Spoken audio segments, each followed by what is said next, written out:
ಚಾತುರ್ವರ್ಣ್ಯಂ ಮಯಾ ಸೃಷ್ಟಂ ಗುಣಕರ್ಮ ವಿಭಾಗಶಃ ತಸ್ಯ ಕರ್ತಾರಮವಿಮಾಂ ವಿದ್ಯಕರ್ತಾರಮವ್ಯಯಂ. ಇದರ ಅರ್ಥ ಬ್ರಾಹ್ಮಣ, ಕ್ಷತ್ರಿಯ, ಶೂದ್ರ, ವೈಶ್ಯ ಎಂಬ 4 ವರ್ಣಗಳು ಸಮರ್ಪಕ ಸಾಮಾಜಿಕ ವ್ಯವಸ್ಥೆಗಾಗಿ ಶ್ರೀಕೃಷ್ಣ ಪರಮಾತ್ಮನಿಂದಲೇ ಆಗಿದೆ. ಇದು ನಿರ್ಮಲ, ಸುಶಿಕ್ಷಿತ, ಧರ್ಮಿಷ್ಠ ಸಮಾಜದ ನಿರ್ಮಾಣಕ್ಕಾಗಿ ಆಗಿದೆಯೇ ಹೊರತು ಯಾವುದೇ ಜಾತ್ಯತೀತತೆಯನ್ನು ಪ್ರತಿಪಾದಿಸುವಂಥದ್ದಲ್ಲ. ಹಾಗಾಗಿ 4 ವರ್ಣಗಳ ಜನರೂ ಸಹ ಕರ್ಮಕುಶಲಿಗಳಾಗಿ ಅವರವರ ಕೆಲಸದಲ್ಲಿ ನಿರತರಾಗಿ ಭೇದ ಭಾವನೆ ಇಲ್ಲದೆ ಸಮಾಜದ ಹಿತಕ್ಕಾಗಿ ದುಡಿಯಬೇಕು. ಶೂದ್ರರು ಆರೋಗ್ಯಯುಕ್ತ ಬೆಳೆಗಳನ್ನು ಬೆಳೆಯಬೇಕು.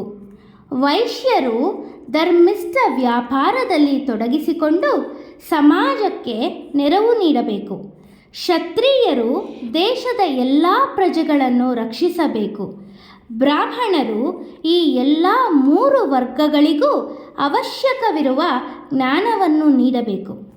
ಭಗವಂತ ನಿರ್ಮಾಣ ಮಾಡಿದ ಈ ವರ್ಣಭೇದ ಕೇವಲ ವೃತ್ಯಾಧಾರಿತವಾದುದು ಹಾಗೂ ಒಂದು ವೃತ್ತಿಯಿಂದ ಮತ್ತೊಂದು ವೃತ್ತಿಗೆ ಪದೋನ್ನತಿ ಪಡೆಯುವಂತಹದು. ಉದಾಹರಣೆಗೆ, ಬೇಡರಾಗಿ ಹುಟ್ಟಿದ ವಾಲ್ಮೀಕಿ ಮಹರ್ಷಿಗಳಾದರು. ಕ್ಷತ್ರಿಯರಾದ ವಿಶ್ವಾಮಿತ್ರ ಬ್ರಹ್ಮರ್ಷಿ ಸ್ಥಾನ ಪಡೆದರು.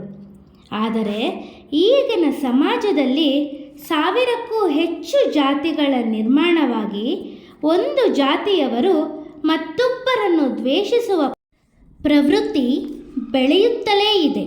ಇದು ಸರಿಯಲ್ಲ ಎಂದು ಪ್ರತಿಯೊಬ್ಬ ಮಾನವನೂ ಅರಿತು ವೇದಕಾಲದಲ್ಲಿದ್ದ ವರ್ಣ ಪದ್ಧತಿಯನ್ನು ಗೌರವಿಸಿ ಅಳವಡಿಸಿಕೊಳ್ಳಬೇಕು ಎಂಬುದು ಈ ಶ್ಲೋಕದ ಭಾವಾರ್ಥ ಎಂದು ಭಗವದ್ಗೀತೆಯ 4ನೇ ಅಧ್ಯಾಯ 13ನೇ ಶ್ಲೋಕ ಜ್ಞಾನ ಕರ್ಮ ಸನ್ಯಾಸ ಯೋಗದಲ್ಲಿ ಉಲ್ಲೇಖಿಸಲಾಗಿದೆ.